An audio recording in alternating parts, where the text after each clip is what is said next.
On the first perfect early spring day of the year, Jesse and some of his Macy's buddies drove over to Catawba Park. They parked in the parking lot at Shallow Creek and leaned against their cars. Shallow Creek is a huge open area of exposed ground rock in the middle of Catawba Park, where the creek spills out for a few hundred feet in every direction. It's one of Nashville's landmarks.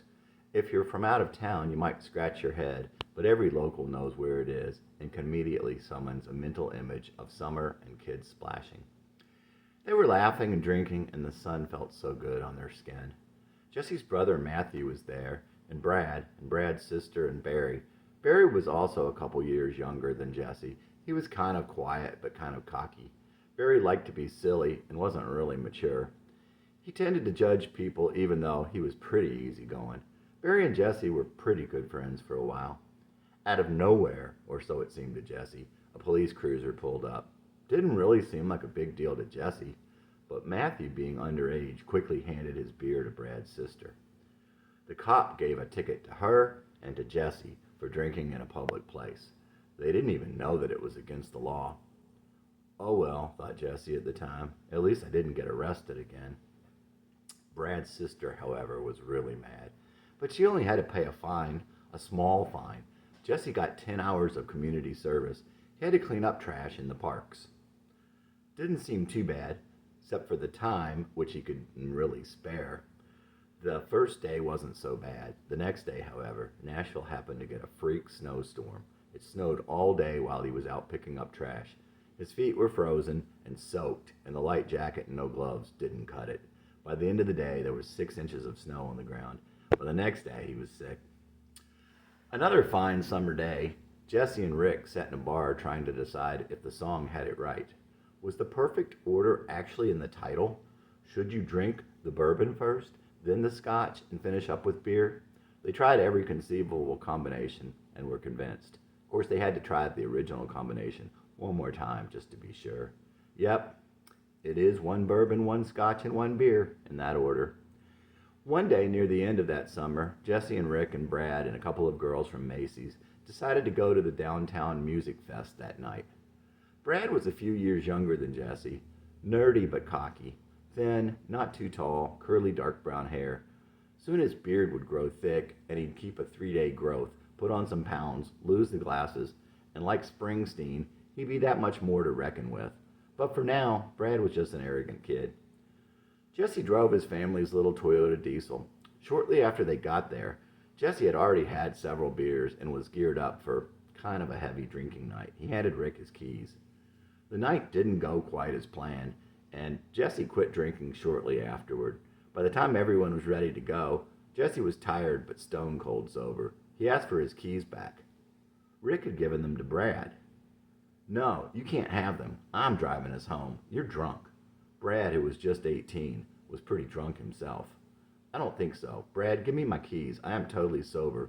By now, Brad was in Jesse's car, behind the wheel, talking to him through the open window. Get in the back. This was outrageous. No, give me my keys. I quit drinking hours ago. Get in. Do you want to go or not? I am not getting the back seat. I'm not riding home with you.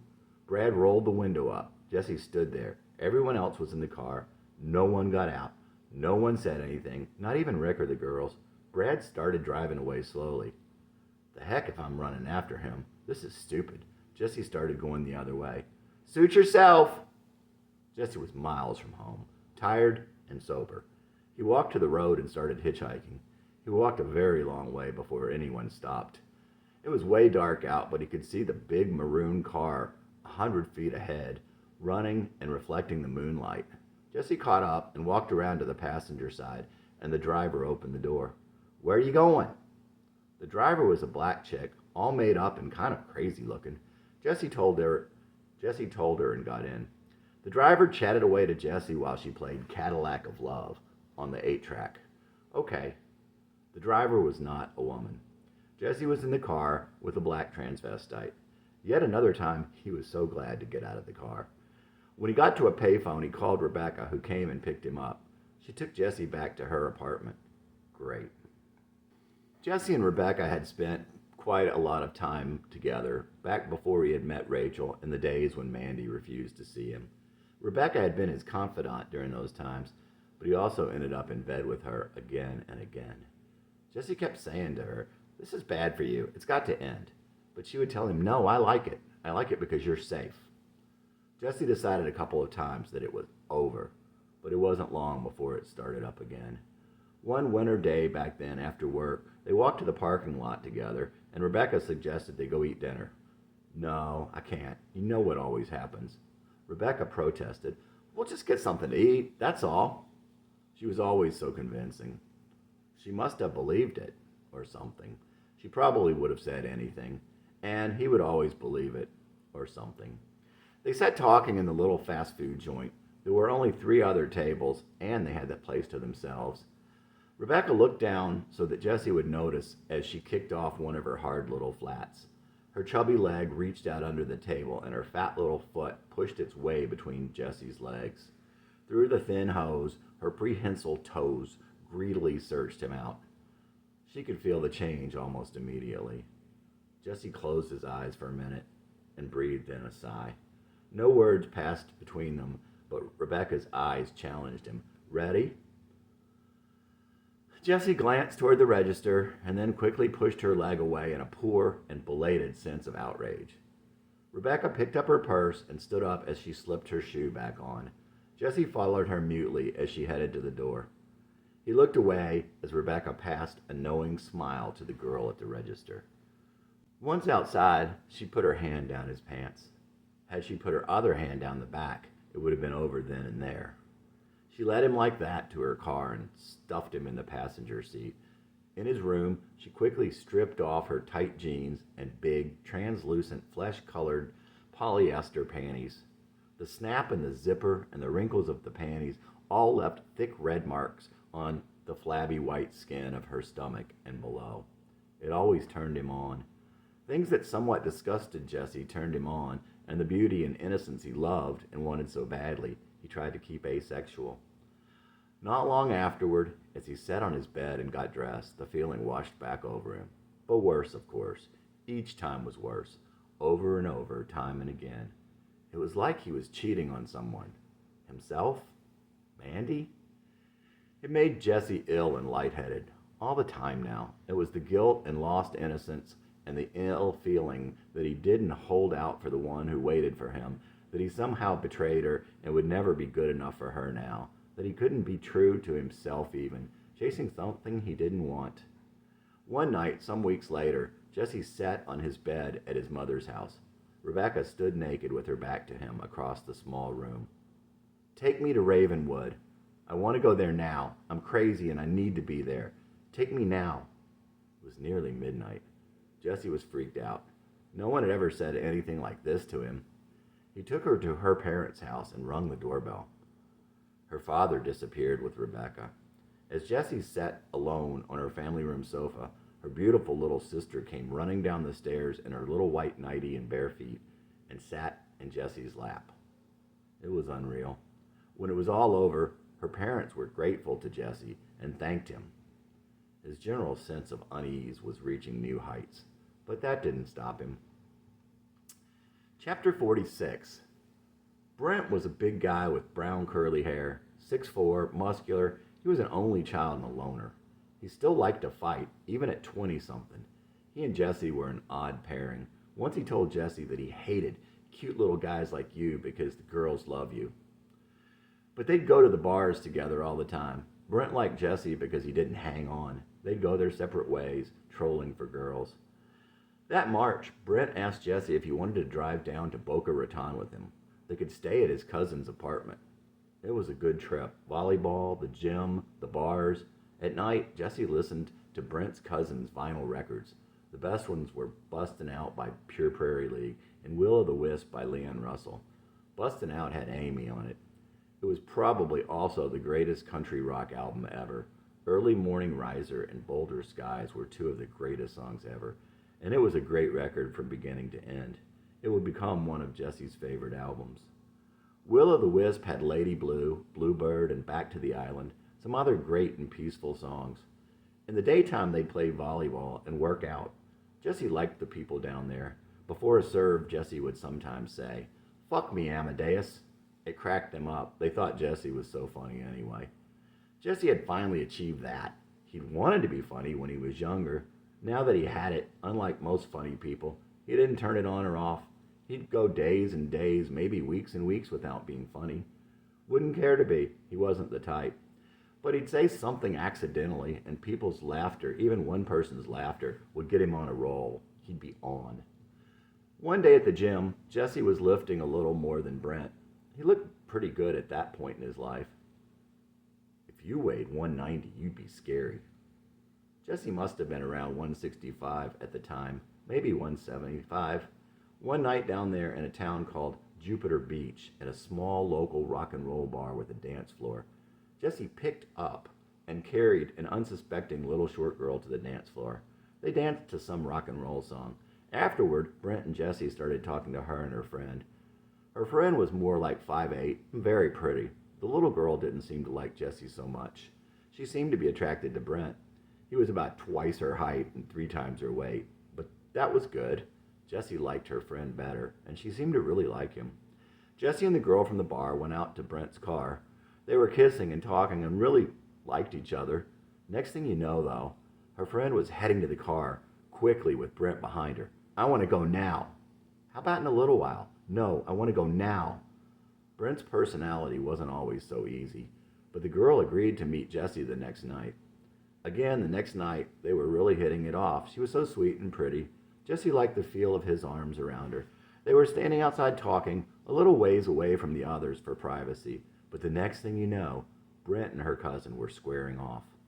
Brent probably would have killed the guy, so the girl was very upset. Jesse finally broke it up. Afterward, she started crying. The girl that he liked. "You're going to leave. I won't see you again. This always happens." "No, I'll stay in touch and I'll come back." "No, you won't. I need to go now. I don't want to get attached. I don't want to fall for you." And that was that. Jesse and Brent went to a big disco on the last night. Brent was hungover and didn't even want to go in, but he didn't mind waiting in the car. There was a beautiful girl with blonde hair and shimmering eyes at a table talking to someone, drunk. Jesse sat down at the same table with them, listening and looking. All of a sudden, she turns to him and says, "Want to dance?" Jesse thought she had to be talking to someone else. They danced and talked. She was from Australia, going to school at Notre Dame. "Do you know Olivia Newton-John?" Dumb question, of course, but Jesse was very drunk. "Her sister was my English teacher in high school." Shortly afterward, the bar closed. Jesse headed out to the parking lot with the girl and her friend. When she got to her car, Jesse asked if he could have her number back at school. She wrote it down for him. When he got back home, he called it, but she must have made it up. Or maybe not. In any event, the number he had did not go to her dorm room. Jesse also sent a postcard to the bar where he met the girl who was always left behind. He only had her first name. On the postcard, he asked them to post it on a bulletin board if they had one. He put his phone number on it for her to call. Jesse told her how he felt and how great those nights were. What any of that had to do with Jesse's life before or after, Channing wouldn't know. But it was a nice trip for him and momentarily took his mind off all his problems at home. When they got back, Brent and Jesse continued to go to bars. Brent, like everyone else in Jesse's life, knew how he felt about Mandy. Jesse's grandmother had given them a 1973 Buick LeSabre, affectionately known by a nickname that is no longer appropriate. That first night back, there was a party. Jesse went with Ashley. They made love in the front seat of that 73 LeSabre with 10-way power seats. In the driveway of the house where the party was going on. Next thing you know, there were people outside all the windows. Fortunately, they were fogged up. Jesse looked out. They were pushing the car. Ashley had accidentally kicked the car out of gear, or into gear, and it had rolled out of the driveway. They were pushing it back into the driveway. One of the last times Jesse saw Ashley, he found out she was pregnant. He'd remember sitting at a table with her. She was not really showing, but she was wearing stirrup pants. She was defending him to Tina. Jesse would always think kindly of Ashley. That summer, Jesse got a job as a waiter at Mainsail Inn, an outdoor restaurant on the river. Mainsail Inn is one of the few restaurants on the river in Nashville, and the only pretty one. Known mostly to no, Known mostly to locals, it's a favorite of boaters. Successive owners continued to add deck after deck, heading down the hills of cottonwood trees leading to the docks, where the servers would serve the boaters like a boat drive-in. Jesse was one of the ones they picked to wait on the boats that would pull up to the dock. They picked the athletic guys because of all the running up and down the hill to the river. Jesse made good money there, but he was always ready to leave and go drinking and carousing. The manager would ask, "Who's ready to go home?" Jesse quickly called out, "I am." "Jesse, I think you were born ready." Well, maybe not. It was there that he met Lori, a little short and sweet girl with green eyes and short auburn hair. She was really quiet and had an all-over tan and a perfect body. Lori, like Mandy, had gone to Our Lady of Mercy. She had been a year ahead of Mandy there. She'd also been hurt before and seemed more little girl than not. Jesse told Lori all about Mandy and his pain, but she thought he was cute with his little ways of calling money cabbage, dyeing his hair blonde, and just being a little off in everything he did. He also hung out with a recent college graduate named Doug who worked there. Doug was something of a grown-up with his own car, an apartment, and a degree. But that didn't mean that Jesse couldn't be a bad influence. Before you knew it, they were talking about their old girlfriends, over beer, and driving past their houses. Doug told Jesse that he was FOOC, fucking out of control. Jesse didn't get much sleep when he was with Lori either. Lori slept naked. They would have sex, and then try to go to sleep. He would lay there as long as he could before they would have sex again. And so on. One time at work, Lori asked him, "Do you cheat?" "What?" After that answer, she didn't bother explaining that she meant steal, not ring everything up, pocketing the rest, or whatever. It was good he didn't. All the waiters who waited on boats had to take lie detector tests. Jesse was morally opposed to them. He had argued vehemently against them at TCL, and he was nervous about it because he wasn't that honest. But he took it like all the others. Every single waiter who waited on boats was fired after the test, except Jesse.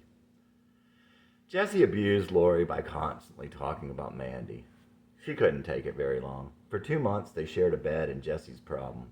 Finally, she was through with him. It was then, of course, that Jesse decided that Lori was special.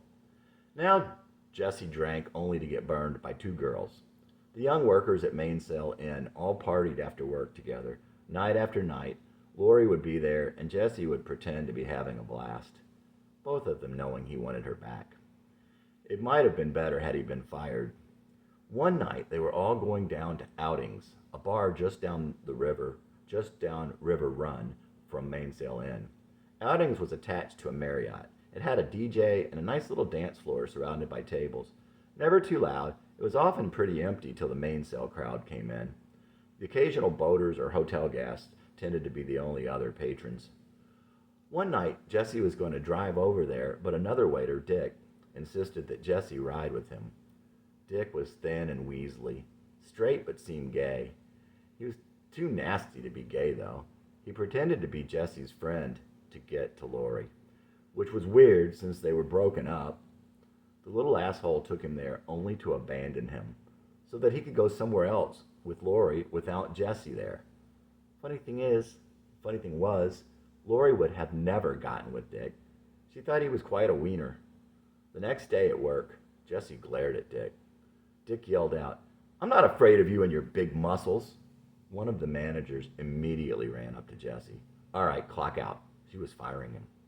"Please, come in here with me," he whispered to her. "Last night, he stranded me so he could be with Lori. He insists that I ride with him, and then he ditched me. Lori doesn't want to be with me either anyway. I didn't say anything to him. I wasn't threatening him. I don't know what's wrong with that guy." Jesse blurted it all out before she could say anything. He was almost in tears before they ever got in there. "Okay, I'm sorry." Jesse went back out and sat with the others, trying to act like nothing happened. Another night at Outings, Jesse put quarter after quarter in the crane thingy to try and get Lori a little stuffed bear. He eventually got one of the bartenders to get it for him. The bartender had called her that little chipmunk-cheeked girl.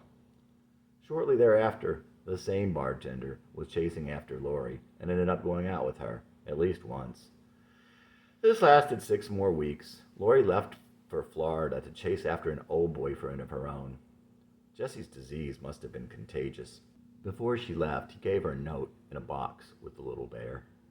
I wish you the best. This bear is to watch over you and protect you and make you know that you have a great heart and people love you and there is a place in someone's heart for you out there somewhere. But Lori knew that Jessie was still Mandy's, even if he didn't. Still, she had temporarily taken his mind off something that was driving him insane. I knocked your picture off the shelf today. Though the frame was glass, I always thought it would always last. You got me over someone who made me want to die. Goodbye, Lori, goodbye. Jessie Dillon from Goodbye, Lori, at 24. Chapter 47. Jessie bought another Jeep shortly before Lori left. It was a brown CJ5, and he loved to take the top and doors off. It didn't even matter if it rained in. That October, Jessie was back with Rachel. One beautiful early fall day, he and Rick and Rachel and Tina went up to Huber's and drank wine and went four-wheeling in his Jeep. When they got home, Jessie and Rick dropped the girls off. That night, Jessie and Rick and Brent went to a bar in Matthews. Matthews was a nice, older, West End shopping district with neighborhoods of cramped Cape Cod cottages. The business district progressed from old boutique storefronts and mom and pops, which gradually gave way to strip malls and ended in two of Nashville's favorite malls as Goodlet's Road ran east and out of Matthews. There were 3 or 4 small but popular taverns that had always been right in the middle of that area, and the Matthews police had a reputation. Jessie was drinking bourbon and cokes. He'd had 3 over the course of a couple of hours. About 9, they decided to go over to the Oktoberfest chow wagon behind the Ellington Mall, just a mile down the road. As Jessie approached the stoplight before the mall, he could see the light for the other street go yellow, so he didn't slow down as he approached the intersection. As he got to the light, and the light on the other side went red, he threw both arms forward in a motion like, "Open sesame!" right as his light went green. A moment later, the lights behind him were blue. "Why did you run the red light?" "I didn't. I saw it was turning green, and it was green when I went through it." "Get out of the car. Have you been drinking?" "Yes, but I only had a couple." Another cop came up, a throwback from another time. A big old redneck asshole, the kind who gives cops a bad name. "Back in the day, we'd beat you up and take you home to your parents." That was insulting, of course. Jessie was 24 years old. They gave Jessie the drunk test, and he obviously passed. They gave him a field breathalyzer, .08, below the minimum that was used at the time to presume intoxication. "Put your hands behind your back." "But I'm not drunk." "Obey the officer or we'll charge you with resisting arrest." Jessie was wishing they beat him up and took him home. Are you all right to drive?" they asked his friends still in the Jeep. They said they were. They weren't. They were both wasted. So they decided that Rick would steer and push the pedals. Brett handled the stick shift. The first cop took Jessie down to jail in the back of his cruiser. "God knows I wasn't drunk." "We'll just go to court and plead innocent. I'll help you out." In jail again, being arrested did an enormous amount of damage to Jesse's ego. But it was an opportunity to reevaluate his life and to think about the people in his life and the people not in his life. Brent would tell Jessie, "You'll never be satisfied with just one girl." Another prophecy about Jessie. There were already the crash-em-up driver and the never-lived of 30 prophecies. Jessie didn't buy this one. Around this time, Jessie was taking classes at NCC in order to get credits he needed for his degree from Aquinas. Nashville Community College had a couple of large downtown classroom buildings and a few smaller buildings spread out around town. It was cheaper, and the credits counted just the same. He and Matthew had an economics class together and would sit in the back of the class talking to 2 girls. One had a near-permanent case of what she called rackhead. You get it from spending too much time in the rack. The other one was Nikki, a cute little flat-chested girl with dark, wavy hair and freckles. She was sweet and friendly and kind of tomboyish. Jessie had an instant crush on Nikki. They would sit in the lobby and watch Family Ties together. That was Nikki's favorite show. Jessie watched it also since it came on Thursday nights before Cheers. Jessie loved Cheers. The saga of Sam and Diane's ill-fated love was so sad and poignant, and the parallels with Mandy and Jesse were obvious. They didn't know what they had till they lost it. Jesse would copy Nikki's homework and hit on her for rides on occasion. Mostly, though, those were excuses to be with her. One night he called her up. "What you doing tonight?" "I'm going with some friends to Cat's Cradle. Would it be okay if I met you over there?" "Sure." Cat's Cradle was a somewhat hip bar on Nolansville Road with a really tiny corner dance floor downstairs across from the bar. They actually had a DJ, both with a live DJ who spun 45s and took requests. He always seemed to be playing "You Never Even Call Me By My Name," "Amy," "Bye Bye Miss American Pie," or "I'm Gonna Make You Love Me." There were a couple of pool tables upstairs, a spin the wheel that would sometimes go as low as a quarter for sterling in big mouth bottles, and a deck in back. Jesse gave Brent a call and they made plans to head over to the Cradle. Brent drove. It was a chilly November night. Jesse wore his little brother's white Genera button-down and a sleeveless coat.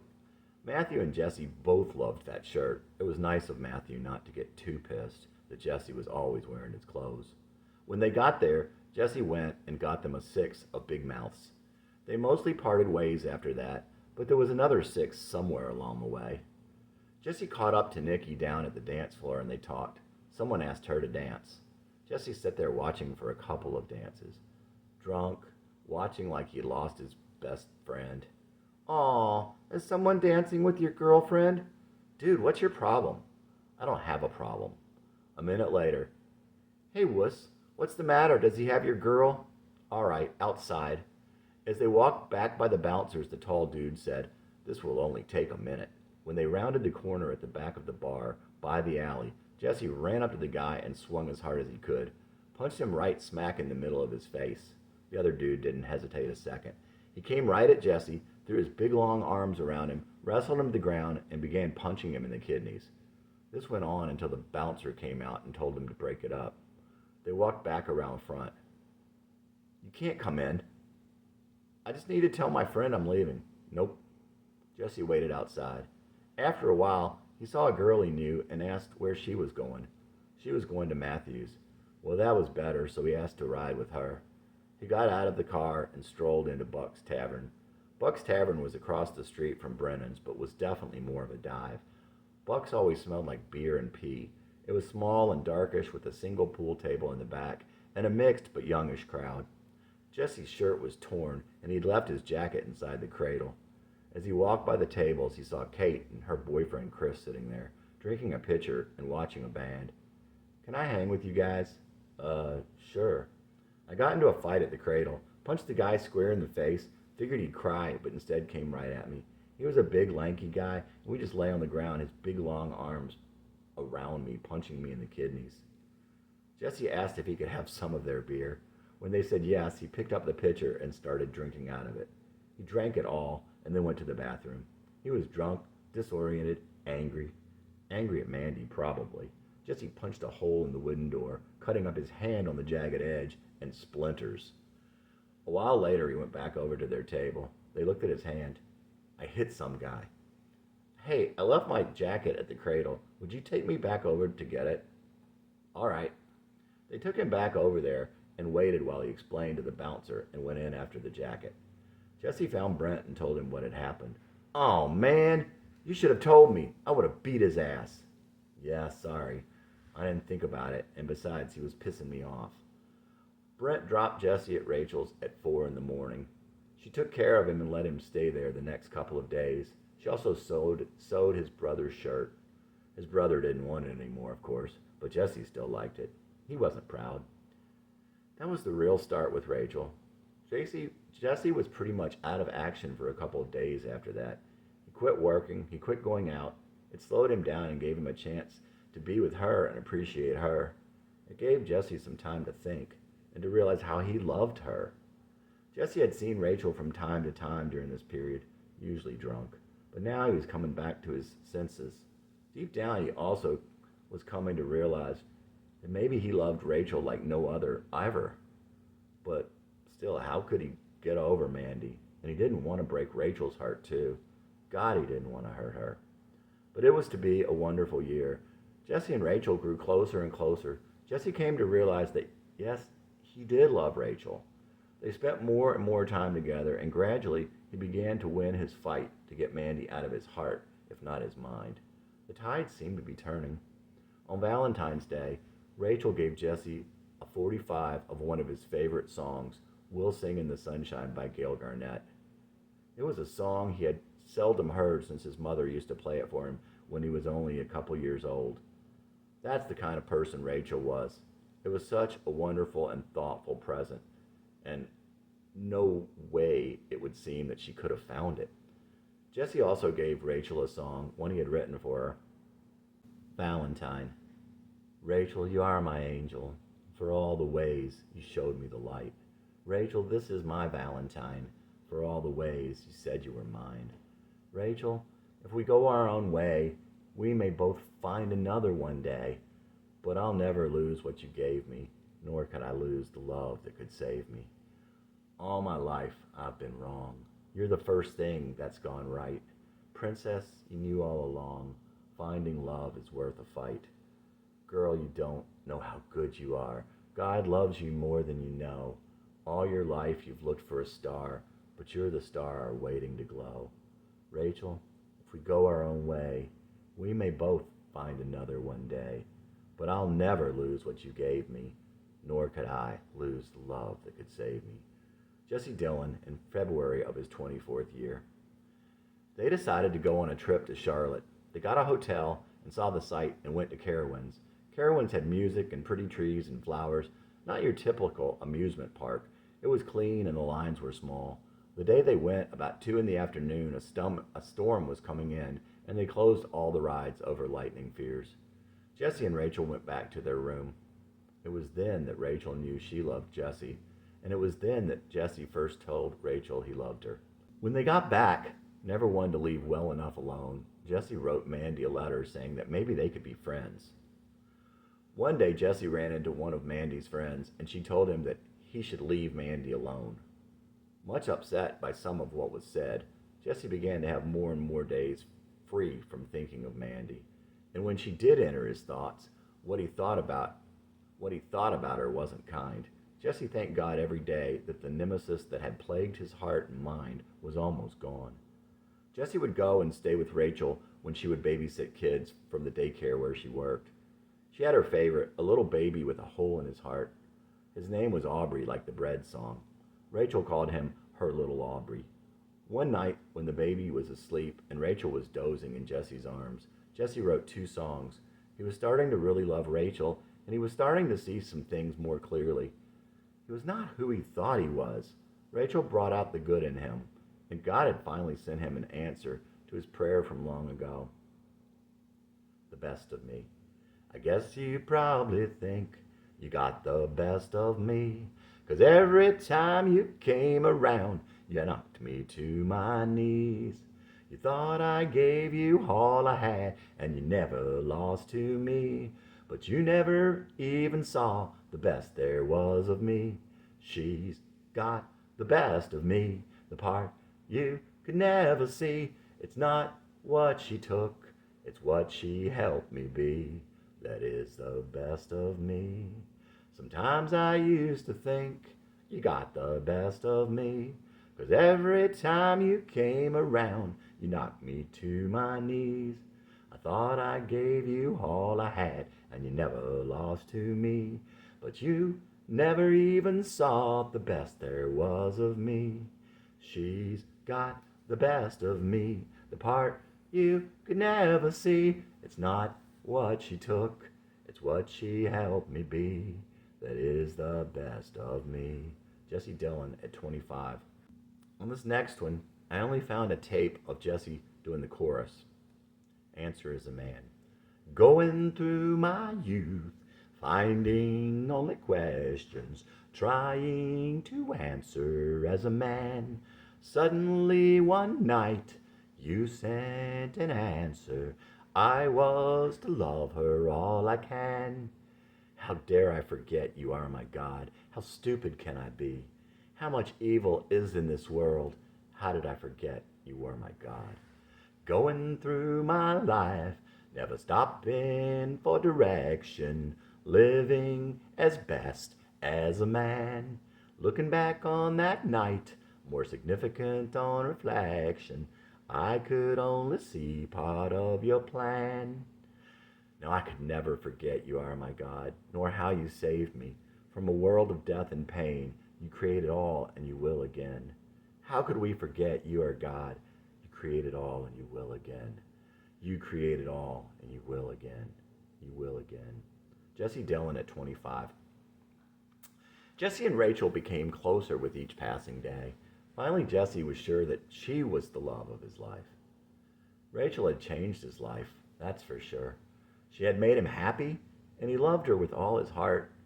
She loved him too, it seemed, and he felt that he could be good for her. What more did they need? He wanted to take care of her.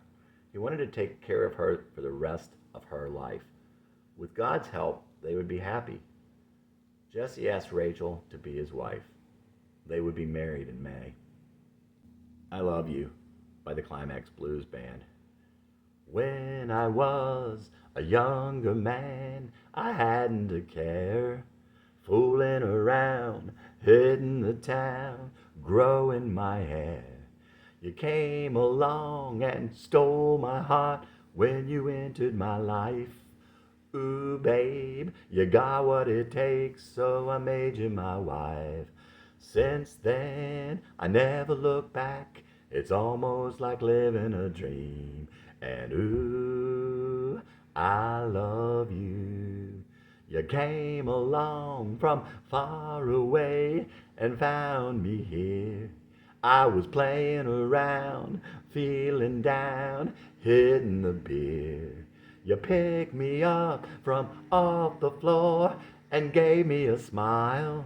You said you're much too young, your life ain't begun, let's walk for a while. And as my head was spinning round, I gazed into your eyes, and I thought, ooh, I want you. Thank you, babe, for being a friend and shining your light in my life. 'Cause ooh, I need you. As my head was coming round, I gazed into your eyes, and I thought, ooh, I want you. Thanks again for being my friend and straightening out my life. 'Cause ooh, I need you. Since then, I never look back. It's almost like living a dream. Ooh, I got you. If ever a man had it all, it would have to be me. And ooh, I love you. Climax Blues Band, I Love You, 1980. One morning in October, Jesse's mom had come into his bedroom and turned on the light.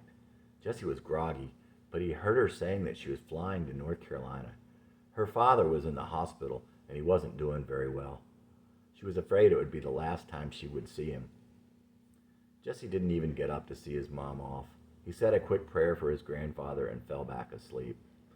Jesse did believe that if you ask God for something and have faith that God will answer your prayer, he will answer it.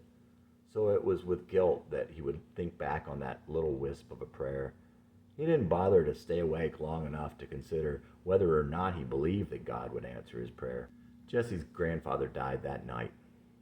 Jesse rode with Matthew to North Carolina that weekend. It was the first time Matthew would see his girl cousins since they had been babies. They had a small family, but not a close one. Jesse and Matthew were close, though. It was a good trip for them. They inaugurated a tradition of stopping in Canton, right past the mountains. From then on, they would always stop there to get a cheerwine out of a vending machine in the back of a Ford dealership and pee off the hill behind it. Matthew drove fast, and they listened to Loverboy, Billy Squier, Huey Lewis, and Bon Jovi. At 25 years old, it would be Jesse's first funeral.